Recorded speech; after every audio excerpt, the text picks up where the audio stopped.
అని తెలుసుకోవడానికే కదా. ఆ? ఒక జీవిని మరో జీవి చంపడం తప్పు కాదు, అదే నేచర్.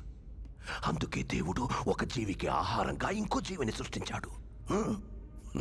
చంపడమే తప్పైతే ఎద్దుకి కొమ్ముల్ని, పావుకి విషాన్ని, తేలుకి కొంటని ఎందుకు సృష్టించాడు?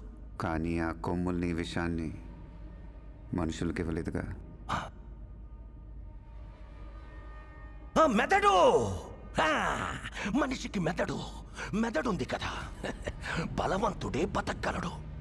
బలహీనులందరూ కలిసి వాళ్ళని వాళ్ళు కాపాడుకోవడానికి చేసుకున్నదే చట్టం. జింకని చంపితే శిక్ష, మేకని చంపితే శిక్ష లేదు. ఏ జింకలు తక్కువగా ఉన్నాయి, మేకలు ఎక్కువగా ఉన్నాయి. ఎక్కువగా ఉండడం మేకల తప్ప? ఈ భూమి మీద మేకల కంటే ఎక్కువగా మనుషులున్నారు. వాళ్ళని చంపితే తప్పేంటి? లక్షల సంవత్సరాల క్రితం ఒకడిని చంపి వాడి భార్యనెత్తికెళ్లారని మిగతా వాళ్ళందరూ గుహలోకెళ్ళి దాక్కున్నారు. గుహలోకెళ్ళి పట్టుకుంటే తలుపులొచ్చాయి. తలుపులు పగల కొడితే తాళాలొచ్చాయి. తాళాలు పగల కొడితే ఒకరి తర్వాత ఒకరు మేలుకొని కాపలా ఉన్నారు. వాళ్ళందరికీ ఒక నాయకుడొచ్చాడు. ఇంత నాగరికతకు కారణం ఏంటి? భయం. అది పుట్టించిందెవరు? మేము. కానీ భయం అంటే ఎటో మాకు తెలీదు. తెలీదా?